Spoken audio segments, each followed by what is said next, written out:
Hello everyone, this is Seema Sharma. Welcome to you on my channel. देखिए, हम लोग आज बात करेंगे, जो हमारा वीडियो है वो है केस स्टडीज़ पे। 10th तक हमें केस स्टडीज़ के क्वेश्चन नहीं मिला करते थे और 11th में आकर के सीबीएसई आपके लिए 11th और 12th में केस स्टडीज़ के क्वेश्चन पुटअप करती है। केस स्टडीज़ का मतलब है कि इस क्वेश्चन में एक बहुत बड़ा पैराग्राफ जिसमें केसेस दिए जाते हैं, कोई सिचुएशन दी जाती है और उस सिचुएशन के अकॉर्डिंग आपको आंसर्स फाइंड आउट करने होते हैं। उस केस में पूरे पैराग्राफ में ही आपको आंसर फाइंड आउट करने होते हैं, बट इम्पॉर्टेंट ये है कि उस आंसर को रिकॉग्नाइज करना और उस कॉन्सेप्ट को रिकॉग्नाइज करना जो उसमें पूछा जा रहा है। ये बहुत इंपॉर्टेंट क्वेश्चंस हैं और बहुत ज़्यादा नंबर स्कोर करते हैं। सीबीएसई आजकल इस तरीके के क्वेश्चंस अपने क्वेश्चन पेपर में बहुत ज़्यादा पूछती है, तो आपको केस स्टडीज़ की नॉलेज होनी चाहिए और केस स्टडीज़ को कैसे सॉल्व करना है, कैसे उनके क्वेश्चन के आंसर्स को फाइंड आउट करना है, रिकॉग्नाइज करना है और कैसे उनके आंसर्स लिखने हैं, क्योंकि इनको आंसर्स को लिखने का भी एक पर्टिकुलर पैटर्न या सिंपल तरीका होता है, जिसको आप अगर अडॉप्ट करते हैं तो आप फुल स्कोर कर सकते हैं। यानी क्वेश्चन जितने मार्क्स का है वो टोटल मार्क्स आप इजीली स्कोर करते हैं। तो सीबीएसई आपको पर्टिकुलर पैटर्न देती है जिसके अकॉर्डिंग आपको केस स्टडीज़ की स्टडी करके और आंसर देना होता है।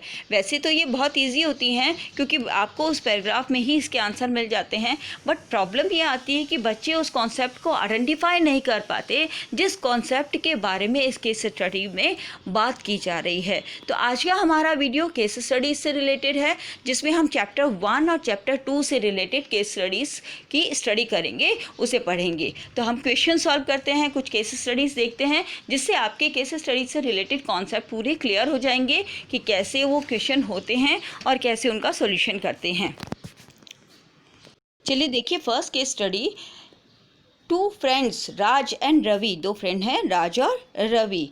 Inspired by skill India initiative of government के स्किल इंडिया जो प्रोग्राम है उससे इनिशिएट हुए, मोटिवेट हुए and decided to start a manufacturing unit of air purifier due to high level of pollutes in the air. उन्होंने क्या बनाने का सोचा?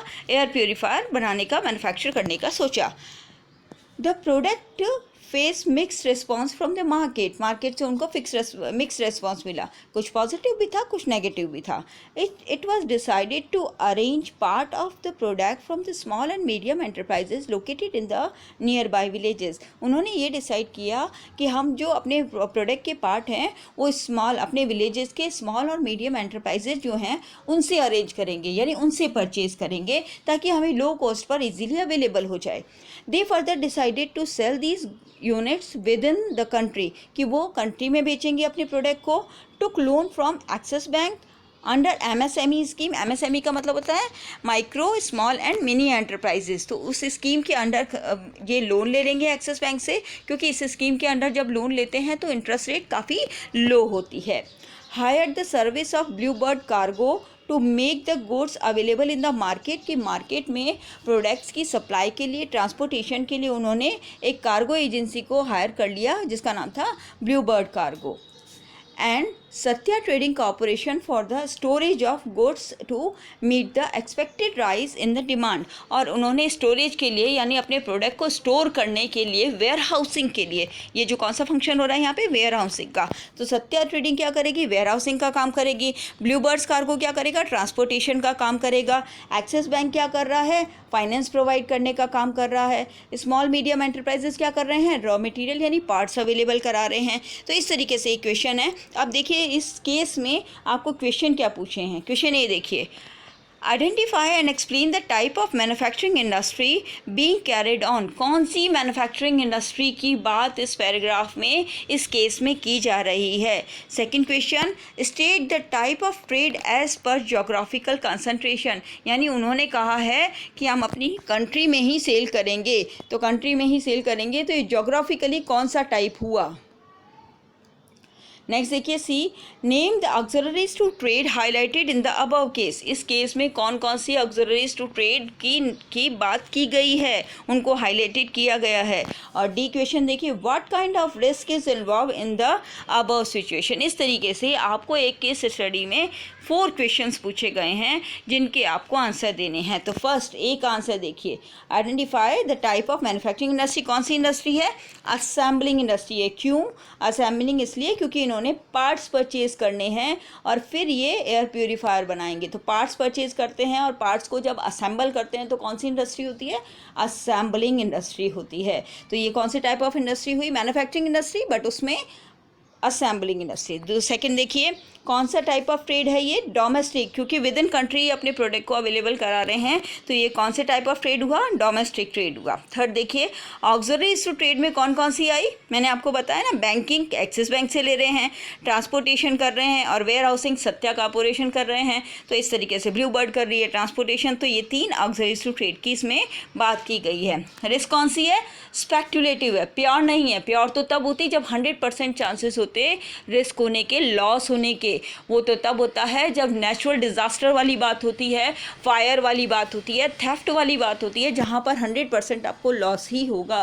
पर यहाँ पर मार्केट से रिस्पॉन्स उन्हें मिक्स्ड मिला था। इसका मतलब ये हुआ कि ये रिस्क कौन सी है? स्पेक्युलेटिव है, जिसमें इनको प्रॉफिट भी हो सकता है और लॉस भी हो सकता है। सो दैट रिस्क इसमें कैसी इन्वॉल्व हुई? स्पेक्युलेटिव हुई। ये आपकी फर्स्ट केस स्टडी। सेकेंड देखते हैं। देखिए next, Rohan's job is involved traveling. As he was very fond of reading, he requested his father to buy him some books. His father sold his old laptop on Quicker.com. उसके पापा ने क्या किया? उसका old laptop है ना, उसको sold कर दिया, पुराने लैपटॉप को सोल्ड कर दिया। And bought him a new Kindle from Amazon.com। और Amazon.com से क्या परचेज कर दिया? किंडल परचेज कर दिया। देखिए राजन का क्या वर्क है? वो ट्रैवलिंग का काम करता है, ठीक है। तो उसको रीडिंग का बहुत शौक है। उसने अपने फादर से कहा कि मुझे बुक्स चाहिए, तो उसके फादर ने क्या किया? ओल्ड लैपटॉप जो था, पुराना लैपटॉप था, उसको Quicker.com पे सेल कर दिया। और उसको क्या परचेज कर दिया? Amazon.com से एक किंडल परचेज करके दे दिया जिसमें ऑनलाइन बुक्स अवेलेबल होती है। While buying the Kindle, he noticed a message on the screen of the website that 1% of every purchase would be sent by the company to Akshay Patra. इसका मतलब जो भी परचेज़ किया है उस परचेज़ का, यानी जो अमाउंट इसने किंडल का पे किया है, उस किंडल के पेमेंट का 1% पार्ट जो है वो किसको जाएगा? अक्षय पात्रा को जाएगा, जो एक NGO है, अनप्रिविलेज चिल्ड्रन। जो चिल्ड्रन जिनको एजुकेशन या फूड वगैरह अवेलेबल नहीं होता, उन लोगों को, उन बच्चों को ये वो प्रोवाइड करवाते हैं, फूड प्रोवाइड करवाते हैं। तो ये इस केस स्टडीज़ में क्या देखा आपने? राजन ट्रैवलिंग में इन्वॉल्व था, उसको रीडिंग का बहुत शौक था। उसने अपने पापा को कहा कि मुझे बुक्स चाहिए, तो उसके पापा ने अपना ओल्ड लैपटॉप था वो सेल कर दिया और उसको ऑनलाइन सेल कर दिया Quicker.com पे, और फिर अमेज़न से उसके लिए किंडल खरीद लिया। जब उसने परचेज़ किया तो जितने का परचेज़ किया उसका 1% अमाउंट किस में गया? अक्षय पात्र में गया। अक्षय पात्र एक NGO है जो क्या करता है? अनप्रिविलेज जो स्टूडेंट्स और बच्चे होते हैं, चिल्ड्रंस होते हैं, उनके लिए फूड वगैरह प्रोवाइड करवाता है। तो अब क्वेश्चन देखिए क्या क्या है। फर्स्ट के A question, can the transaction by Rohan's father be termed as business transaction? क्या ये बिजनेस ट्रांजेक्शन था जो रोहन के फादर ने किया? Explain with the help of relevant features of business. B question, which type of responsibility is Amazon fulfilling? Amazon क्या कर रहा है? अगर वो 1% हिस्सा 1% हिस्सा अनप्रिविलेज चिल्ड्रन की वेलफेयर में लगा रहा है, तो वो कौन सी रिस्पॉन्सिबिलिटी फुलफिल कर रहा है? C, state the industry in which online business organization deal. कौन से टाइप की इंडस्ट्री है जिसमें ये ऑनलाइन बिजनेस ऑर्गेनाइजेशन जो है, Amazon.com हो सकता है, Quicker.com होता है, वो डील कर रहा है। तो कौन सा टाइप ऑफ बिजनेस है ये? D, identify 2 values being achieved by Amazon by contributing a part of sales toward Akshay Patra. मतलब कौन सी वैल्यूज़ आपको दिख रही है जो Amazon.com ने पूरी करी है इस केस में? तो इस केस में आपको ये 4 क्वेश्चंस पूछे हैं। अब देखिए हम इनके आंसर टैली करते हैं। चलिए इसमें एक का आंसर देखिए रोहन के पापा ने ये बिज़नेस नहीं किया, उनका ओल्ड जो लैपटॉप है वो सेल करने का उनका बिज़नेस नहीं है, इसीलिए ओल्ड लैपटॉप को वन टाइम सेल करना क्या है, बिज़नेस में हम इंक्लूड, बिज़नेस एक्टिविटी में इंक्लूड नहीं करते हैं। सो दैट इसमें कौन सी बिज़नेस एक्टिविटी फीचर था, इसमें फीचर था dealing in goods and services on regular basis, जो यहाँ फुलफिल नहीं हो रहा है। सो दैट ये बिज़नेस एक्टिविटी नहीं है, ठीक है, क्योंकि वो तो तब होती जब रिपीटिंग होती, इसकी बार बार रिपीटेशन होती, तो ठीक है, तो ये क्या हो रहा है यहाँ पर, बिज़नेस एक्टिविटी नहीं है क्योंकि ये ओनली वन टाइम ट्रांजेक्शन है। बी देखिए, Amazon is fulfilling social responsibility की ऑब्जेक्टिव को फुलफिल कर रहा है। हमने मल्टीपल ऑब्जेक्टिव्स स्टडी किए थे बिजनेस के, और मल्टीपल ऑब्जेक्टिव में हमने एक स्टडी किया था सोशल ऑब्जेक्टिव्स, ठीक है, तो सोसाइटी के लिए जो ऑब्जेक्टिव्स है उसको फुलफिल कर रहा है Amazon.com। सी देखिए, online business comes under tertiaries industry, क्योंकि वो सर्विस प्रोवाइड करवा रहे हैं और प्रोडक्ट को मार्केट तक अवेलेबल कराने के लिए ऑक्सिलरीज टू ट्रेड को हेल्प ली जा रही है, उसकी हेल्प ली जा रही है। तो ये बिज़नेस कौन सा हुआ, टर्शरी इंडस्ट्री, सर्विस इंडस्ट्री हुई। और वैल्यू कौन सी है, ये Amazon.com अपने प्रोडक्ट को सेल करके कौन सी वैल्यू दिखा रहा है आपको, कौन सी अच्छी बात दिख रही है इसमें, अपलिफ्टमेंट ऑफ अनप्रिविलेज चिल्ड्रन, यानी ऐसे बच्चे जो बैकवर्ड क्लास हैं, जिनको प्रोडक्ट प्रोवाइड नहीं हो रहा, फूड और ये सब चीज़ें जो बेसिक नीड्स हैं उनकी पूरी नहीं हो रही, ये चीज़ें उनको प्रोवाइड करवा के एक वैल्यूज़ डेवलप कर रहा है। और बिल्डिंग सोशल इमेज, वो अपनी सोशल इमेज भी अच्छी बना रहा है क्योंकि वो सोसाइटी के वेलफेयर के लिए अपना कंट्रीब्यूशन दे रहा है। तो इस तरह ये सेकेंड केस स्टडी हुई। थर्ड देखिए, चैप्टर 2 से है थर्ड केस स्टडी, और केस स्टडी देखिए, the business assets of an organisation amount ₹50,000, कितनी है उसकी assets, 50,000, but debts are remain unpaid ₹80,000, यानी उसकी असेट्स हैं 50,000 और उसकी लाइबिलिटीज़ हैं 80,000। What course of action can the creditors take it, creditors जिनको बिज़नेस को पेमेंट करना है उन लोगों, वो लोग क्या एक्शन ले सकते हैं। तो यहाँ पर आपको कुछ कंडीशंस दे रखी है इस केस स्टडी में। तो फर्स्ट कंडीशन देखिए, एक क्वेश्चन देखिए, the organisation is sole proprietorship firm, अगर ऑर्गेनाइजेशन सोल प्रोप्राइटरशिप है तो उस कंडीशन में क्या होगा। तो चलिए पहले हम इसका आंसर देखते हैं। इन case of sole proprietorship, answer पहले देख लेते हैं हम। इन case of sole proprietorship firm organization, the proprietor has unlimited liability towards the debts of business। Proprietor की लाइबिलिटी कैसी होती है सोल प्रोप्राइटरशिप में, अनलिमिटेड होती है, ओके। तो अनलिमिटेड लाइबिलिटी है तो उसको क्या करना पड़ेगा, पेमेंट खुद ही देना पड़ेगा। In present case the business funds of ₹50,000 can be use to pay the liabilities of business. The sole proprietor is responsible to bring 30,000 from his private assets to cover up the deficiency of funds, यानी वो खुद responsible है कि वो अपनी personal property cell करके और बाकी का 30,000 लेकर आएगा in the case of sole proprietorship, ठीक है। तो सोल प्रोप्राइटरशिप की कंडीशन में क्या होगा कि 50,000 तो बिजनेस एसेट्स को सेल करके रिकवर करेंगे और 30,000 उस प्रोप्राइटर की, सोल प्रोप्राइटर की पर्सनल एसेट्स को सेल करके और फिर कवर करना होगा। ये तो कंडीशन हुई सोल प्रोप्राइटरशिप की। सेकंड कंडीशन देखिए, B question, the organisation is a partnership firm with Anthony and Akbar as partner, which of the two partners can the creditor approach for repayment of डेब्ट, explain giving reason.